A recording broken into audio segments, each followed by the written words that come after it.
छत्रपती शाहू महाराज कोल्हापूरहून आज नागपूर येथे खाजगी कामासाठी त्यांच्या काही लग्न समारंभ आहे त्यासाठी आले होते आणि नागपूरला आल्यानंतर त्यांची आज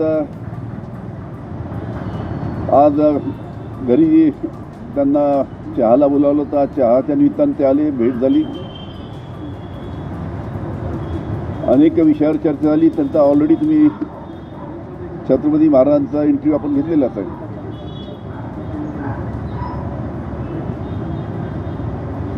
बघा काय प्रश्न आहे. केंद्रीय मंत्री रक्षा खडसेच्या मुलीसोबत छेडछाडीचा प्रकार घडलेला अत्यंत संतापजनक प्रकार आहे. माजी गृहमंत्री म्हणून काय कमेंट्स आहेत?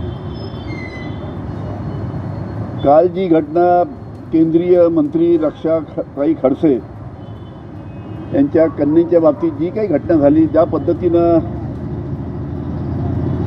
छेडखानीच्या त्यानिमित्तानं प्रयत्न त्यानिमित्तानं झाला. आता केंद्राचे मंत्री आहेत तर केंद्राच्या मंत्र्यांच्या परिवारच सुरक्षित नाही तर महाराष्ट्रात सामान्य जनतेचं काय होणार याचा प्रश्न फार मोठा त्यानिमित्तानं जनतेला पडलेला आहे. केंद्रीय मंत्र्यांच्या मुली सुरक्षित नाही तर सामान्य जनतेच्या मुली कशा सुरक्षित राहणार, त्यांच्या आई बहिणी कशा सुरक्षित राहणार. म्हणजे एका अर्थानं महाराष्ट्र राज्य हे कायदा शून्यतेकडे चाललं आहे का, अशा पद्धतीचा प्रश्न त्या निमित्तानं निर्माण झालेला आहे. महिला भगिनी आमच्या सुरक्षित नाही, कायदा सुव्यवस्थेचा प्रश्न आहे, पोलिसांचा धाक राहिला नाही. आज बीडमध्ये आपण पाहतो, आजच महादेव मुंडेंच्या पत्नींनी सुद्धा त्यांच्या जी पतीची 16 महिन्यापूर्वी हत्या झाली ती त्याच्या तपासात काय झालं हा प्रश्न उपस्थित केलेला आहे. असे अनेक प्रश्न कायदा सुव्यवस्थेच्या बाबतीत आणि आमच्या महिला भगिनींच्या बाबतीत जे आहेत त्यांच्या सुरक्षेच्या बाबतीत आज महाराष्ट्राच्या समोर आहेत. आणि या सर्व प्रश्नाच्या बाबतीत राज्य शासन संवेदनशील नाही असं दिसतं आहे. त्यामुळे राज्य शासनाने या कायदा सुव्यवस्थेच्या बाबतीत आमच्या महिला सुरक्षेच्या बाबतीत लक्ष देण्याची आवश्यकता आहे. तसं लक्ष त्यांनी द्यावं आणि या परिस्थितीमध्ये त्यांनी सुधार घडवून आणण्यासाठी सर्वांनी एकत्र येऊन प्रयत्न करावा अशी माझी विनंती आहे. महिला छेडछाडी संदर्भात अर्थसंकल्पीय अधिवेशन सुरू झालेलं आहे. 2 मंत्र्यांवर आरोप आहेत, अजूनपर्यंत त्यांच्यावर काही कारवाई झाली नाही. कोकाटे सुरू आहे. कसं आहे, आता गेल्या 80 दिवसापासून हे प्रकरण चालू आहे.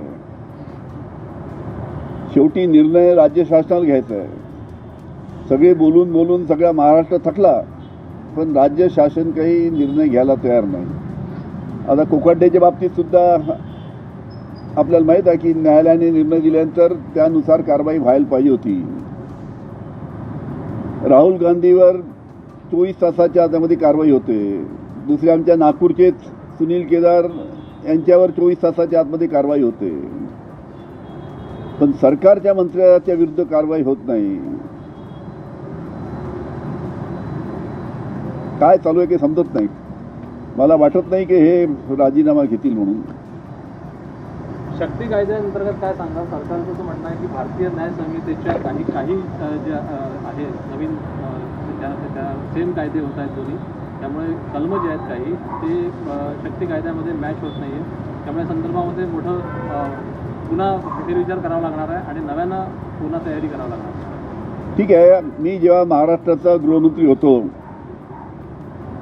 त्यावेळेस आम्ही सर्वपक्षीय आमदारांना एकत्रित घेऊन मी स्वतः त्यामध्ये गृहमंत्रींनी पुढाकार घेऊन आम्ही शक्ती कायदा, ज्या कायद्याच्या माध्यमातून कुठेही बलात्काराची घटना झाल्यानंतर आरोपी सापडल्यानंतर त्याला फाशीची शिक्षा द्यावी अशा पद्धतीचा कायदा, अशा पद्धतीचा शक्ती कायदा आम्ही त्यावेळेस राज्य शासनामध्ये विधानसभा आणि विधान परिषदेमध्ये मंजूर करून घेतला. या कायद्याचा अंतिम मसुदा आम्ही अंतिम मंजुरीसाठी आम्ही केंद्राकडे पाठवला. त्याला आता जवळजवळ 4 वर्ष झाले आहेत पण 4 वर्षामध्ये केंद्र शासनाने त्याला मंजुरी दिली नाही. माननीय मुख्यमंत्र्यांनी आता 2 दिवसापूर्वी बोलताना सांगितलं की त्याच्यामध्ये काही अडचणी आहेत, तांत्रिक अडचणी आहेत. माझी मुख्यमंत्र्यांना विनंती राहील की त्यामध्ये जर काही तांत्रिक अडचणी असतील त्या कायद्यामध्ये तो कायदा अंमलबजावणी करण्यासाठी काही तांत्रिक अडचणी जर त्यामध्ये असतील तर तज्ज्ञ लोकांशी चर्चा करून त्याच्यामध्ये काही बदल करून,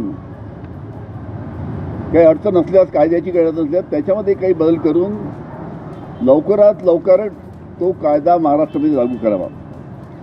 आम्ही जो मसुदा दिला त्यामध्ये तुम्ही म्हणता की काही अडचणी आहे, ठीक आहे, तज्ज्ञ लोकांना बसवा, त्यांना एक टाईम शेड्यूल द्या की या इतके दिवसामध्ये तुम्हाला याच्यामध्ये काय बदल करायचे आहेत ते बदल करा आणि त्या पद्धतीने बदल करून हा कायदा लवकरात लवकर केव्हा लागू करणार, जे काही तांत्रिक अडचणी आपण म्हणतात त्या दूर करून त्याचं शेड्यूल तुम्ही महाराष्ट्राच्या जनतेला दिलं पाहिजे.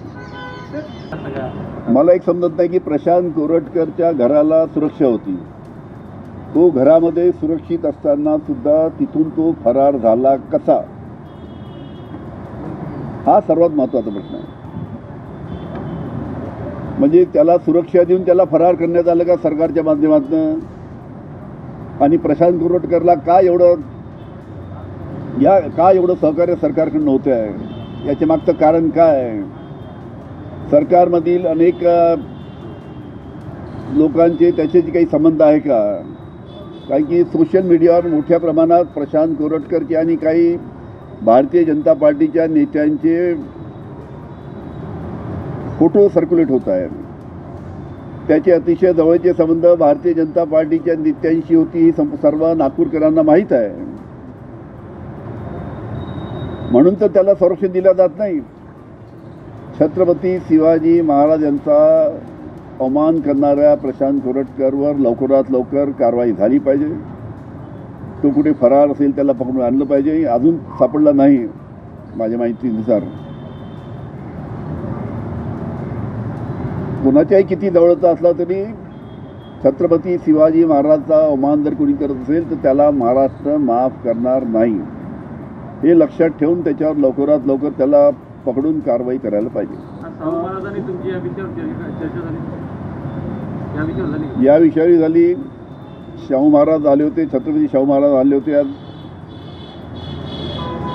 त्यांच्याबरोबर कायदा सुव्यवस्थेच्या बाबतीत चर्चा झाली. त्यांच्याबरोबर ज्या पद्धतीनं केंद्रीय मंत्री रक्षाताई खडसे यांच्या मुलीच्या बाबतीत जी घटना झाली, दुर्दैवी घटना, त्याच्या बाबतीत चर्चा झाली. आणि त्यांनीसुद्धा कबूल केलं की अशा पद्धतीच्या घटना जर महाराष्ट्रामध्ये होत असेल ते अतिशय चुकीचं आहे. कायदा सुव्यवस्था सुधारली पाहिजे. आमच्या महिला भगिनी, आमच्या तरुणी सुरक्षित राहिल्या पाहिजे, ही सुद्धा त्यांची भावना आहे.